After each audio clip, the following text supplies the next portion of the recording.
All right, everyone. Welcome back to the Getting After It podcast. I am Brett Rossell, and I'm going to be walking you through something today that has been a cornerstone in my mindset for all things getting after it. And it's a Latin phrase. You may have heard it before, maybe not. Amor Fati, which means love of fate. Love your fate. And it's not just accepting what happens. It's not just enduring it. It's loving it. Actively embracing everything life throws your way, the good, the painful, the unfair, the unplanned, as a necessary step on your path. So, with that said, let's get after it.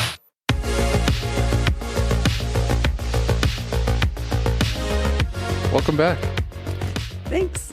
I'm happy to be a regular guest. You're a regular guest now. We have, last time we had our microphones in our hands. Not anymore. Like I said, every episode, I feel like there's an update to the studio. So we're making goal. Progress. Small, but right. It's real. So, but meaningful. Yeah. Well, this is kind of interesting because you are coming on not as a guest, but as a co-host. Student and co-host, whatever. I would say both. Okay. But I'm happy to have you on. So thank you. I'm excited to learn. I feel like what we are talking about today is something you and I have been living. Ain't that the truth? It's been a difficult year for many reasons. I mean, we've had things come up with the house that we're trying to build. You're not in Provo yet. You're still in Mesa. Mm-hmm. Didn't get the job I was hoping I would get. Well, the promotion. You're in a great position still. Yeah, good position, but didn't get where I was hoping I would. Right. So it feels like it's been setback after setback. Mm-hmm. After setback. Right. It's been a little difficult. Right. But hopefully with what we talk about today, we can see that there are actually things that we can learn from our situation and the challenges that come our way, because that's one thing that humans cannot get away from is feeling pain. We all will feel pain at some point of our lives. It's not a matter of if, it's when. And hopefully with Amor Fati and some of these Stoic principles we talk about, it'll help you get that muscle strengthened for when it does come, that it's not as challenging and that kind of thing too. So what is Amor Fati? I'm going to ask you before I explain it. What do you think it means to love your fate? I'm sure it's exactly what it sounds like come what may and love it type of lesson. The experience we're given, find the good. That's kind of what I would imagine it would be. Yeah, that's pretty close. It's pretty much, it comes from the Stoic philosophy. And Marcus Aurelius, he echoed it a lot in his teachings. But it's radical acceptance. And like, it's not saying things like, oh, I wish this didn't happen. It's saying things like, oh, this had to happen and I'm better because of it. And so we've already talked about some of the things like with our house. Not to get too into the details of it, but we would have been way over our heads with like the budget and that kind of thing too. And we're already seeing like, yes, it sucked that we had to make the choice to like hold off, but the benefits that have come from it and the perspective that we have is like doing it now would be a lot harder if like we waited a little bit and just waited for things to calm down in the market and that kind of thing. So, I mean, yeah, like, are we better because of it? I don't know yet. But I think accepting that, and instead of being like, man, we had to wait on the house for so long, and creating all these sob stories that we could just tell ourselves and get ourselves in that rut of like, man, life is so unfair, which it is. But you don't have to reflect on that all the time. You don't have to think about that a lot, about how unfair life is. And I think it's important to accept that, but not ruminate on it and be like, yeah, this happened. What's my next move going to be? Like, how can I keep going forward? Seneca, he's a Stoic. He says this: a good character, when established, is not made by favorable circumstances, but by enduring unfavorable ones with dignity. Real characters forged in adversity. Have you seen that happen in your life? Character coming from adversity? Yeah. That's what life's all about. Of course, that's like a day-to-day, it feels like at this point. I was thinking about what you were saying about the house and kind of what's been going on this year so far. And I think the reason sometimes it feels so painful is because we have such a fixed mindset of what we expect to happen. We have a timeline we're thinking of. And I mean, and we're making up stories in our head like, oh, I can't wait to take our kids to the park that's right by our the house. Kids we don't have, the house we don't have. Yeah, so we're creating like these stories of things that aren't even in our possession. Yeah. And we're expecting like, okay, if we start building like today, we're going to be done by this point. And I think we create like this life, which is good to like plan, of course. Yeah. And it's fine to daydream and be excited. But I think there's a balance of being so fixated, like this is the only way that we're gonna be happy. Yeah. And being able to kind of be more flexible with as things come, like that's part of the fun, part of the plan. Like, Yeah. Great. Accept it as it is. And I think that's what the second quote you said, being adversity comes, builds character. I think it's only gonna build character if you're accepting it for what it is and it's just life changes. Yeah. Because if you're fighting against adversity, you don't want your life to change. You're fighting against this. Like we can start building today, and then we're just going to feel the pain of it later because we're not in a position to do our plans right now. So I think if we're fighting against adversity all the time, life's going to be so much more contentious. Yeah. Rather than being able to accept and grow with what life gives you. I agree with that. I think a lot of what this principle is trying to like teach others and teach us is like you can't control outside circumstances. You can only control how you respond to them. And that happens all the time. Like people get sick, people die, things like you can't build your house come up, like people get fired. I mean, like, that's like so minor compared to everything else. Well, yeah, but I mean like, you know, there are things that we literally cannot control. I went through and I thought of like maybe 4 different things that people struggle with that, you know, maybe there's an opportunity to take a step back and be like, yes, this is my situation, but what can I learn from it? What can I take from it? And how can I be better because of it?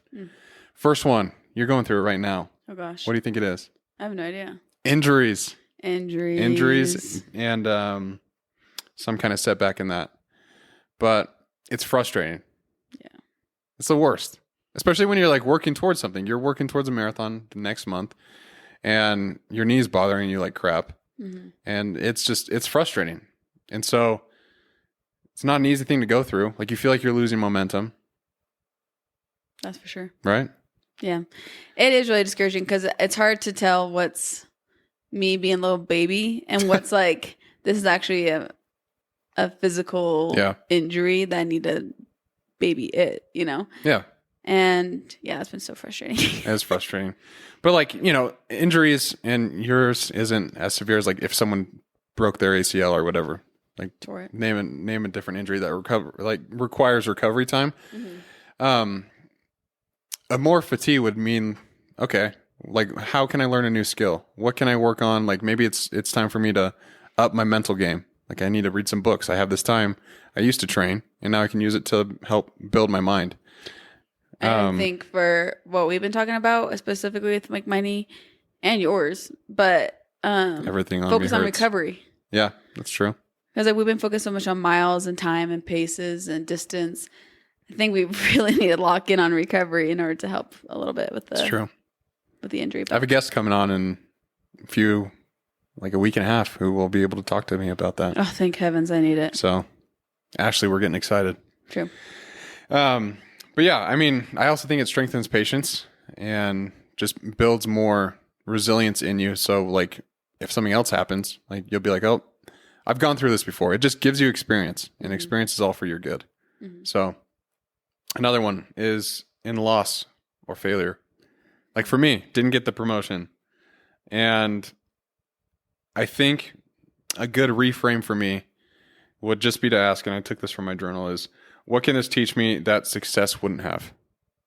Oh, like, that's interesting. What could not getting the job and thinking about it that way, like maybe there's something I learned in the process. Like, did I put enough time into it? I don't know. Could I have done other things? I don't know. But I think it's important for me to sit back and reflect on it and be like, I didn't get the promotion. Let's figure out why, and let's figure out what I need to do to improve my skill set.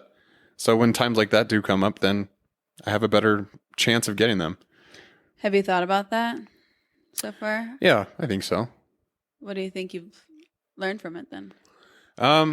definitely patience. Patience is one thing.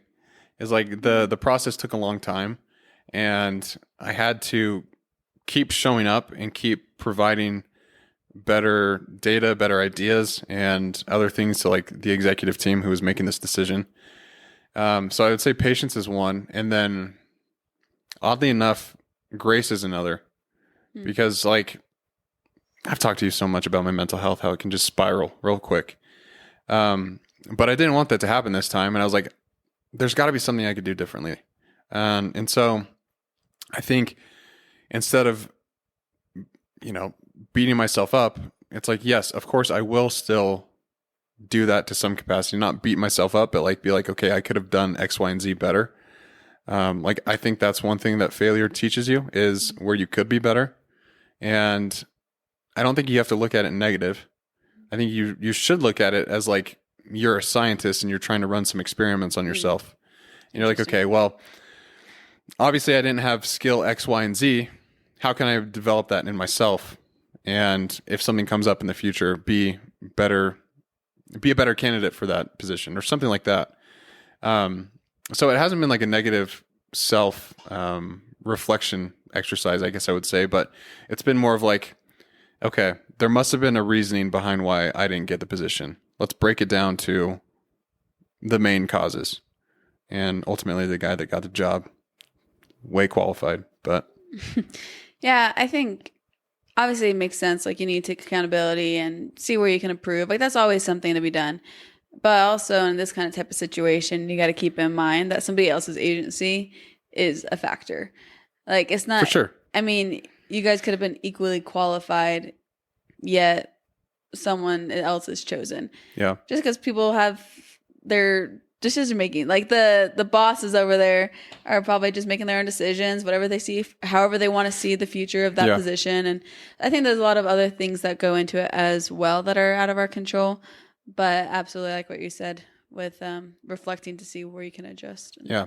And who knows, like maybe accepting this and fully working on myself just a little bit more that's the lesson I need to learn that Amor Fati promises. Like, yeah, it's like, you love your fate. You, like I said in the beginning, like,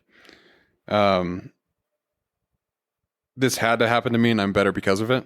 Like, that kind of mindset, I think, is a lot stronger than just being the victim and just placing blame on everyone else and being like, all these people suck. Like, they made the wrong decision. Like, they may have, who knows? But is that going to get you anywhere? No. Right. Like, that mindset gets you nowhere, except you get madder and madder at like the things around you, and it's just not a good place to be. Right. So I think another place where Amor Fati comes in helpful is like in relationships, either friendships or if you're in a romantic relationship, if it's a family member, whatever.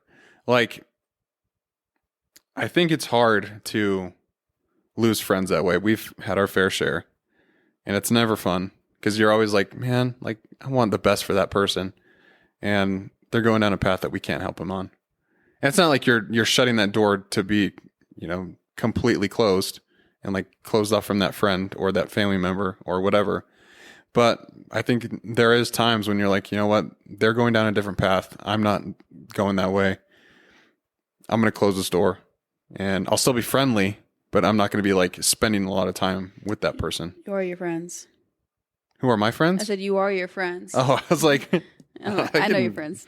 Name them off. Name all of them. You are your circle, and so obviously you have to be mindful of who you spend your time with. Yeah, and that makes sense. I think this is an interesting one for, what's that phrase again? Amor Fati. Yeah. I think relationships is an interesting one with like breakups and stuff like that. Yeah. Because I think that's like a hard circumstance, and I think breakups are the perfect example of like accepting it, because it's gonna literally, breakups are like the best trial ever, because either you break up and you realize what you really want, or you break up and you're one step closer to your spouse. It's true. And so it's Look like that's right. And Look so at us. we're married. That's like one of the more difficult, because you're so attached to somebody. But that's like one of the perfect examples of how, if you accept your fate, if you understand it's for a reason, that's only like that trial always gets you on a better end of things. Yeah, for sure. It's like that same principle applies in sales all the time. Like, I would always tell my team that if someone tells you no, you're one step closer to a yes. Yeah. And exactly. it's like, you know, that person needed to tell you no, but you're getting closer. And so that same thing with like breakups. It's like, well, that person broke up with me. I'm getting closer to my spouse. Or like, you know what? It could be a bad situation, like a toxic relationship, and you're like, I'm out of there now. Like whatever it is. It's going to be painful, but rip the Band-Aid off and there's good on the other side. there's good on the other side. There always is. And especially like if you have perspective with that, like you have to look for the good. Yeah. You can't just, because with breakups too, that's a great example on how people can just wallow in their sorrows all day long, ruminate on it nonstop, tell themselves like, maybe I wasn't good enough for that person or whatever. And they can just make up these stories. But instead it's like, you know what? I'm just going to move on. It takes a lot of strength and it's hard to do. It's easier said than done, but it is powerful. And like you said, you can learn a lot from the people that you date or spend time with that helps you. So let me ask you a question. Why do you think we resist accepting our fate? If we know that like this is the life that we have, and to your point, like sometimes we make up stories in our head, we, fantasize about our lives, and we have these situations pre-built in our minds of like, this is how we expect it to go. And then when that doesn't happen, we get pretty beat up. So why do you think it's hard to accept? I think we have such a little scope of vision for our lives. Yeah.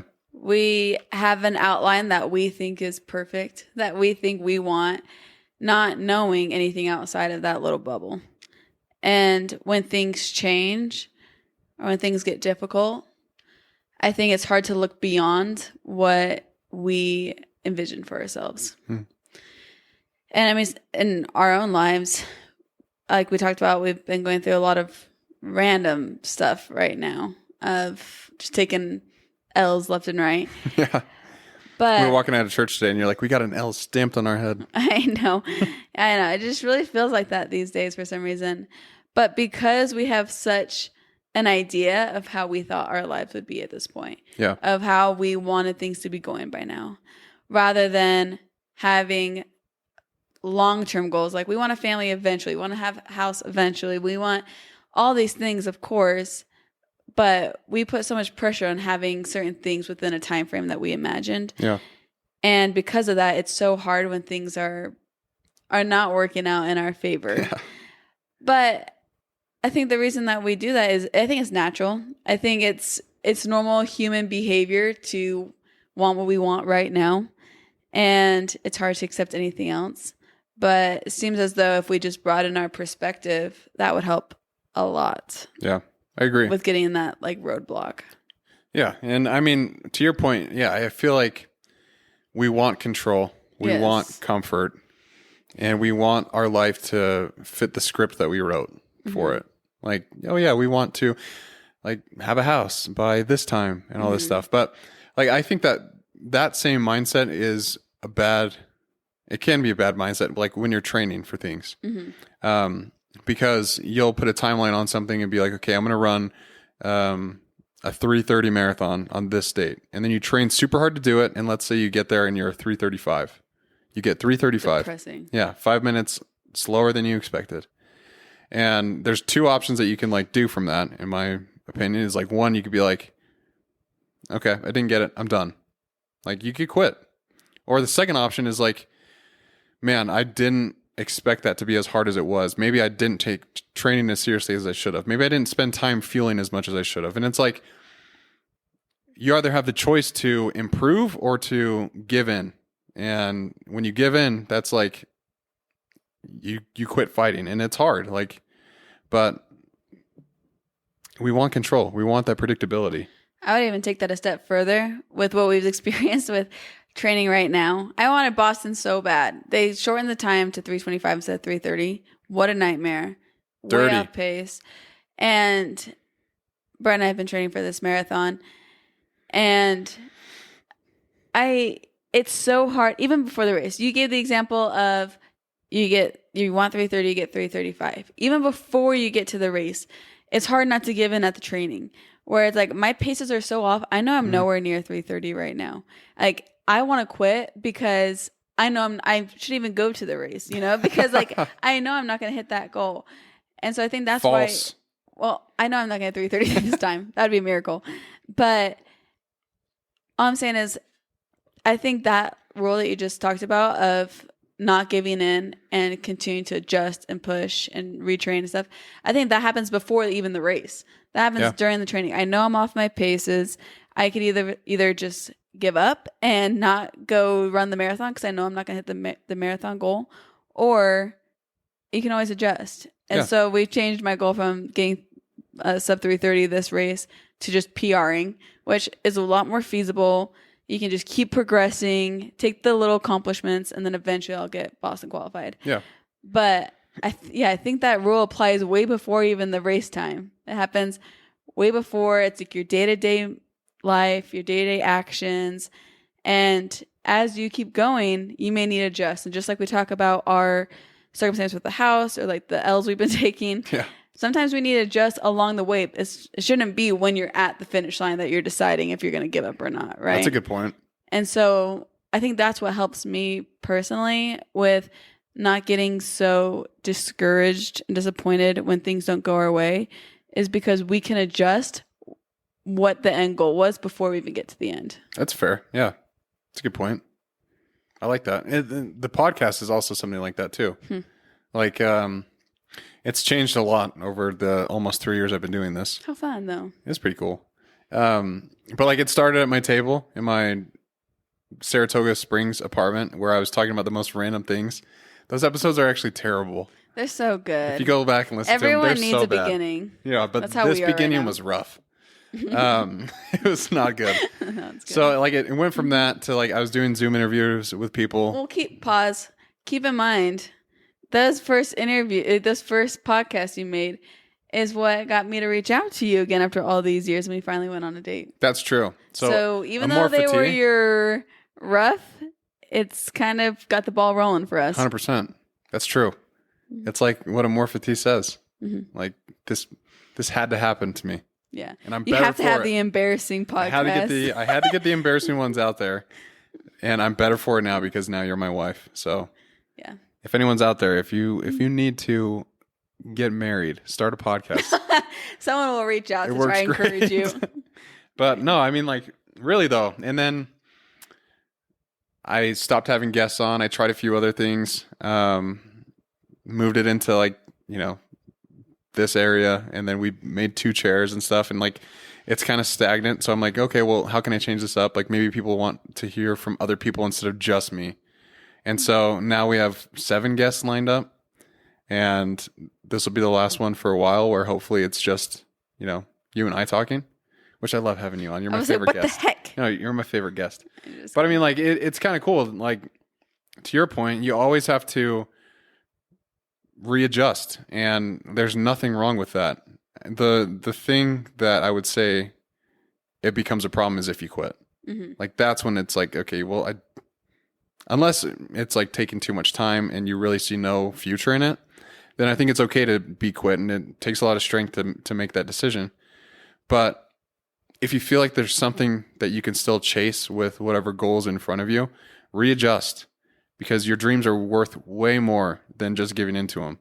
And if it takes you a little bit longer to get to that point, then keep going. And don't decide to just throw in the towel because you had a couple rough bats or at-bats. Like, the future's bright only if you make it that way.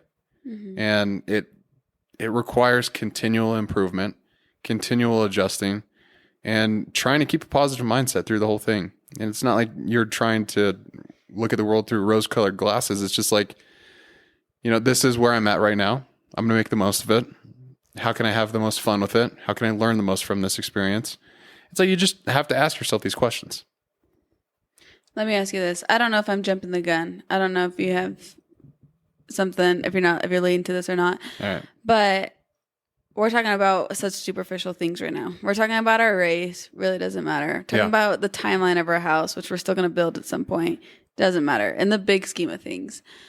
What about those things are not just temporal? Like what about, or like, for example, what about the type of setbacks that are more like a death in the family or things that are so heavy that you're not just readjusting? Yeah. Right. What do you think about circumstances that come up like that are life shattering and you have to accept it as it is? But like those are way different than what the examples we've been talking about so far. That's fair. Put me on the spot with that big one. This is good. So, I mean, a death in the family is horrible. Like, loss is never easy. I haven't had to experience it to the degree that you have, but like, yeah, it's incredibly difficult. And I've seen families go through that. And I think of like Jordan and his family. And he was 42 years old. He had 6 kids. And now his wife is a single mom.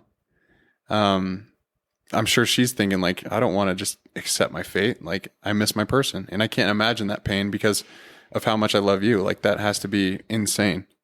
And so I think a lot of the times in those situations, you have to have hope for a better future. And for me, that comes down to my faith. And so I have faith that I will see all those people who I've lost in this life in the next. And that keeps me grounded to at least have hope and perspective that this life isn't the only one that we will live. And so, as painful as those experiences might be,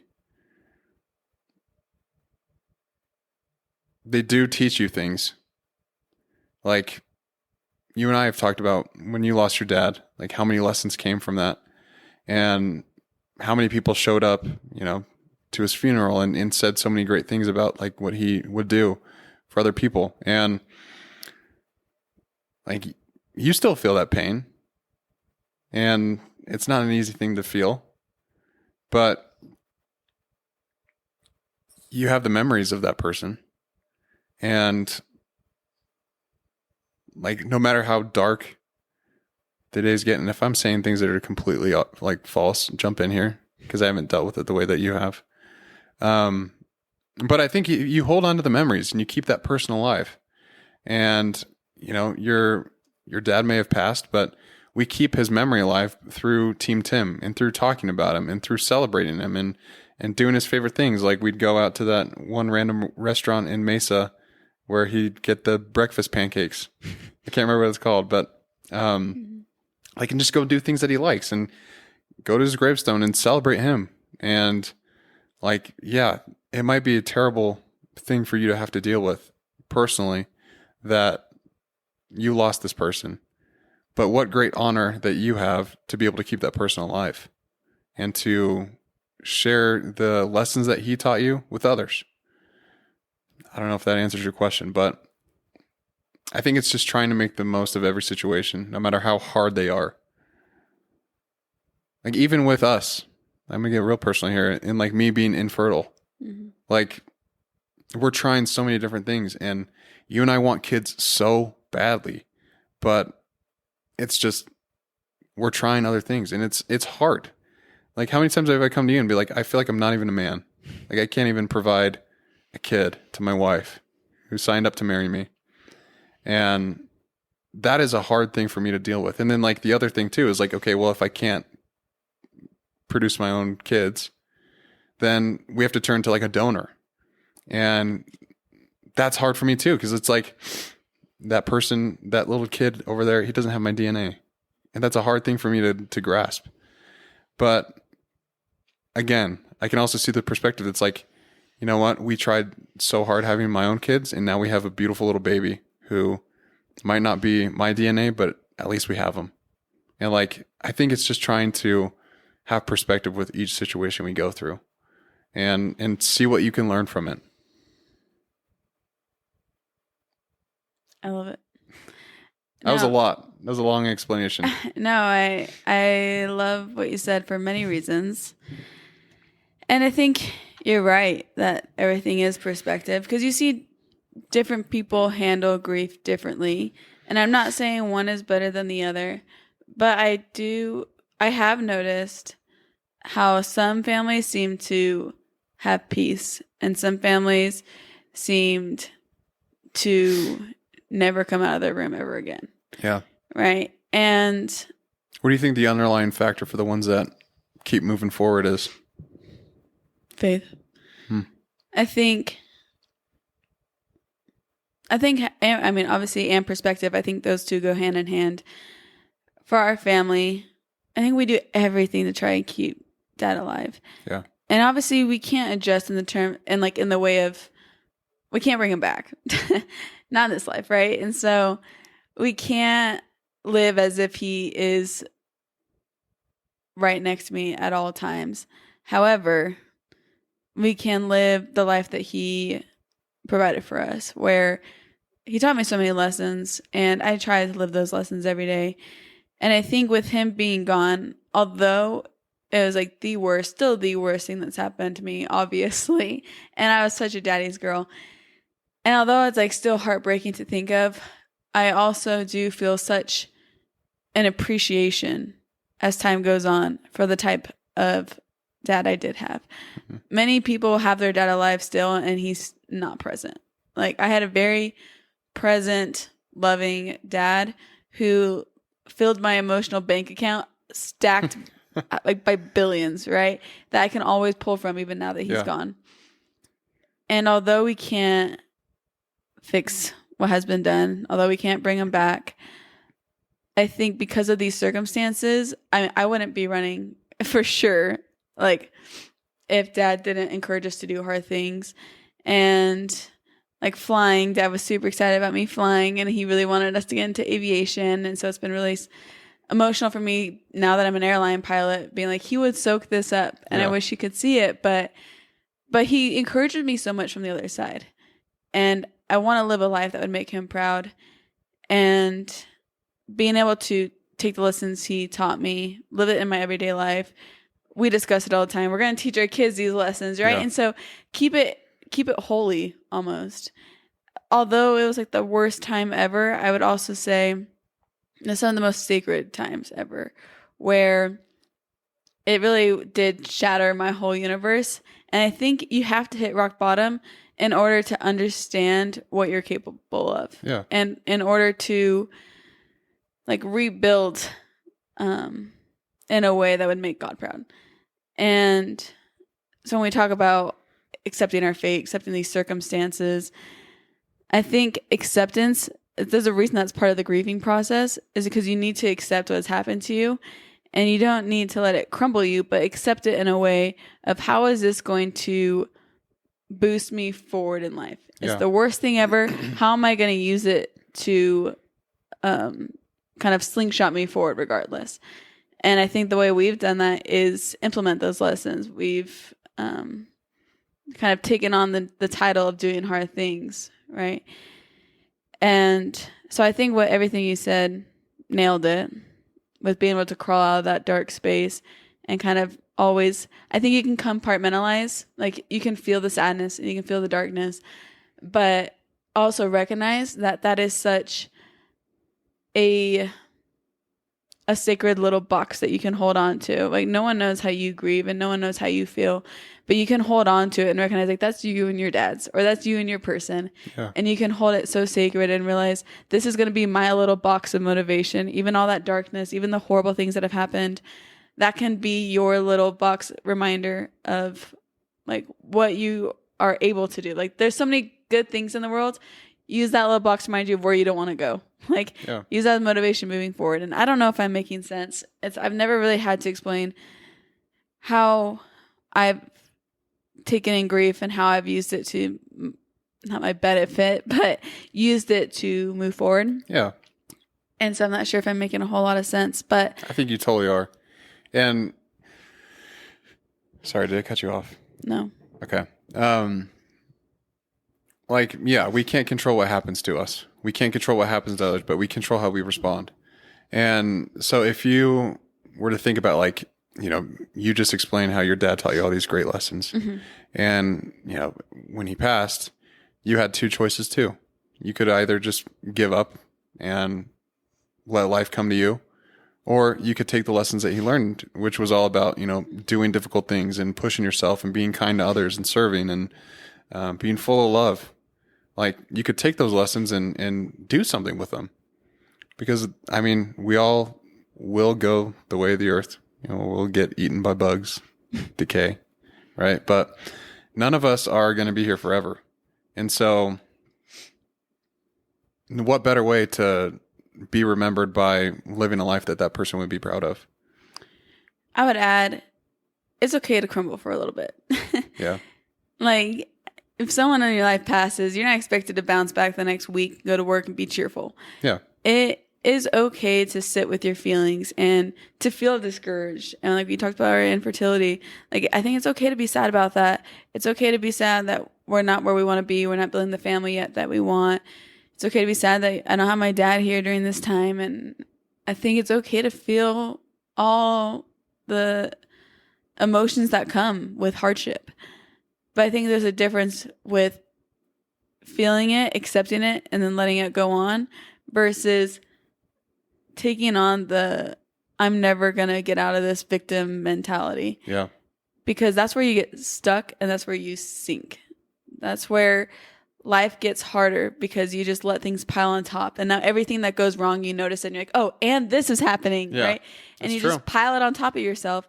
Whereas feel all the emotions, feel everything that comes with like the consequences of hardship and setbacks, and then accept it for what it is and then make the adjustments. Okay, so what are we going to do now? Yeah. I love that. I also think about like when I was sick. You're up. And then that quote I mentioned at the beginning, like this had to happen to me and I'm better for it. Mm-hmm. Like those were some of the darkest times I went through. Mm-hmm. Like I questioned if I was going to live or die a lot. And I had to sit with that thought. Usually like in the middle of the night, I'd be thinking about like, is it going to be soon? Like I would literally have those thoughts. Like, am I going to die soon? Like, scary. And how, like, I'm so blessed now to have a healthier body and to be able to be strong and to be able to run. And I think about that quote, like this had to happen to me and I'm better because of it. It's like, I know what it's like now to have a body that doesn't work, that struggles to even get out of bed. And now it's like, I'm going to use that as fuel to, when I'm struggling on a run or a workout, to remember those feelings, to be like, at least, I might be tired today. I might have nothing in me, but at least I'm here. Like, at least I'm at the gym. Mm-hmm. And like, there's times where I've told you, like, I'm at the gym, but I'm just going through the motions. Right. Like just trying to get it done. And it's like, that comes from a place of like gratitude for my situation, because I'm no longer in that dark state where I don't know if I'm going to live or die. Like I have treatments now and I'm so lucky to have that. Mm-hmm. But it taught me to push myself and not to take it for granted ever. So it is interesting looking back, the lessons that you learn through these hard things. It's never easy going through them though. This is kind of a weird metaphor. Throw it. Let's go. So, we all know I'm flying an Airbus now, right? She flies an Airbus. You didn't know that. So the Airbus has a side stick. No more eating the microphone, or else you're not going to have me as a guest. Okay. I'm just kidding. I won't threaten you. I'm just kidding. Got a huge mouth. No, so we all know I fly an Airbus now. When you fly an Airbus, you have the side stick. Instead of a yoke, like most planes, it's over here on the side. And you have. How big is it again? It's small, right? No, it's a good size. I don't know, like probably the height of my phone. Oh, okay. No, it kind of flattens out the top. Something like this. Okay, that's pretty Anyway, good. so it's on the side, and it feels like you're playing a video game. It's like a little joystick, and you're just like flying like that. It's super weird. Shout out to Microsoft Flight Simulator. Right. And it's a little bit different because sometimes, like other aircraft I've flown, you have a yoke and it's connected to your flight controls by cables. So when you pull on it, it immediately pulls like your elevator and your different flight controls to go up, down, left, right, whatever. With the Airbus, you have a side stick, and every time you move it, it actually is like sends signals. It's like computer sends signals. It's not cables. And so it's a little bit of a delay. And so a common error when people are learning the Airbus is you're so used to a direct input. Now it's not direct input. So when you move the side stick, it takes a few second delay for the plane to respond with the flight controls. Actually, a couple seconds, really? Well, like 2 seconds. Okay. But it feels very unnatural compared to other planes you fly. And so when you put in an input, it sends the signal to tell the flight controls what to do. Common error is because it's not responding immediately like we're used to, you overcorrect. And you're constantly moving the side stick when in reality, you probably bump it like not even a quarter inch one direction and you go back to neutral and it will send the signal and it will do that. It's so unnatural. And so every time in the sim when you're learning, it's so natural. You're going all over the place. You're trying to fly like a normal plane. You're going left, right, up, down, and it's just the whole plane is out of whack. Yeah. And the common thing the instructors say, like, just let go. Like, you have to let go of the side stick because you're giving it too many inputs. The plane wants to fly itself, and you're trying so hard to hang on to the reins and tell it what to do, when in reality, it's smarter than you. It knows what to do. Just let go of it, and it will fly itself. And I think about that with real life where sometimes I think, like, oh, this is going on, this is on. I'm like so overwhelmed. There's so many variables, so much is happening. When in reality, a lot of times, like, okay, let go, relax. Things just need to play out how it's going to play out. And then analyze what's going on and then go from there. Yeah. And I think now flying the Airbus, that has taught me a lot about life with being able to kind of accept things as they come. Put in the input, wait, see the reaction, accept it, and then adjust. And that has helped me as a pilot, first of all. But it's been interesting to see how that lesson has applied to my real life instead of getting overwhelmed, trying to accept everything, trying to fix everything. Like we have such a strong hold on like how we want our life to go. When in reality, life is just going to go how it goes. You can manipulate it in certain ways. Like you have agency. You can make decisions of what you want to do for work and stuff like that. Most things out of your control. The big things, the babies, the home, the things like that. They're not going to, a lot of it's out of our control. And if we're trying to strangle it to be exactly how we want it, it's going to be too many inputs and it's just going to go out of our control. Yeah, that's fair. And then when something happens and something you're planning for doesn't go that way. Devastating. Yeah, exactly. And it's just going to make you spiral and then something else won't happen. And then boom, another tick, and then pile it up, and then you're like, "Oh man, I'm a piece of crap. My life sucks." Yeah, and you're forgetting all that you have. Right. Then the mindset spirals, and so when you let go, you accept for what's happening. You can adjust. The big things like death stuff, that's obviously per person on how you respond. But I think holding it sacred, accepting it, and being able to utilize it to your strengths. Yeah. In the most odd way that sounds, but I think it makes sense. But I think that's what's helped me, I guess, in my life. And what is the phrase again? I always forgot. Amor Fati. Amor Fati makes sense of a way to have a more simple, happy life. Yeah. And I think another piece that I probably should talk about is gratitude. Absolutely. Like gratitude in all situations helps like you recognize personally that you have way more than you think. And like you and I have been talking about, like we've been taking L's left and right this year. It has not been a great year, but we have each other. Right. We're healthy. We're happy. We have so many great things in our lives that we can easily overlook if we're just focused on the negative. And you have to seek out the positive. And for me, an easy hack for that is gratitude. Like there's a lot that we can all be grateful for, that we can thank God for every day. And the more you do that, the more you'll see those patterns in your life of what you have to be grateful for. Like the fact that I can still call my mom and have a conversation with her and all my family, like they're still around for me to do that. That's a great blessing. The fact that I have you and we've been together for 3, almost 4 Sundays in a row, like that's with so doing sad. Distance. Like, no, it is sad. It's a crappy circumstance, but it's like, no, we're very grateful. Yeah. We have what we have. And it could be, 4 weeks without seeing each other, which some people have. And I'm so glad that I don't have that. And I feel bad for people that do. Right. Like it's things like that too. It's like, yeah, our situation's not the best. You're in Arizona a lot. I'm up here. And if we had it our way, we'd be together all the time. But maybe there's something that we need to learn about being on our own and about relying on one another through distance and trust. I don't know, trust. Yeah. Just like maybe there's lessons that we need to learn during this process. And I know we'll be better for it in the end. Because that's what Amor Fati is all about. Love your fate and see where it takes you. Mm-hmm. So you always have two choices. You can learn from something or you can just throw in the towel. I think the latter's worst. So don't do it. But I have one last thing. And then we can wrap up. Because I want to bring it home. And this isn't just like philosophy. It's a practice. It's a muscle you have to strengthen. And you build it by one decision at a time. You don't need to love pain, but you can love what it produces. You can love the strength you're building. You can love the endurance being forged. You can love the story you'll get to tell. So today when something goes wrong, big or small, pause and smile and say the words Amor Fati. Then respond like it's exactly what you needed. Because you're the kind of person who shows up, who doesn't crumble, who sees challenges and runs toward it. If you're listening to this podcast, I would assume so. You've chosen the path of growth, of strength, of ownership. And that's why Amor Fati isn't just a phrase, it can be a weapon. So sharpen it, use it, and always keep getting after it. That was my little poem for Amor Fati. I like it. It's a good lesson to live by. I think so too.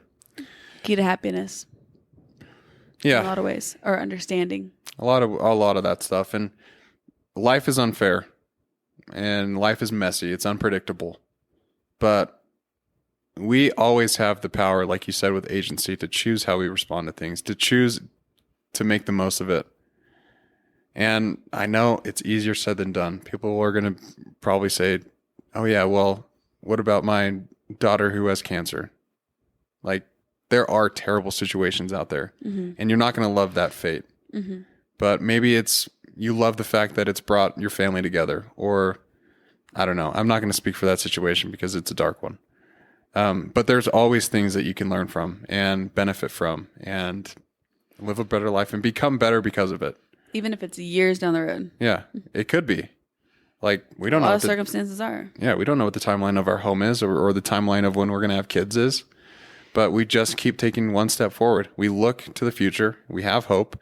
And we take it day by day. Because if you're doing it, if you're just thinking in the future, it's not going to get you anywhere. And if you think in the past, you'll live a life of regret. So live now. Make your decisions today to make a better future. Anything else to add? No, it's great. It's a good reminder. I needed to hear it. Well, we all do. So I appreciate everyone for listening. Please like and rate the show if you learned something at all. I'd really appreciate it. And share this with someone that might be going through it and might just need a little reminder and reassurance that we all go through hard things sometimes. We can all become better because of them. So until next episode, everyone, keep getting after it.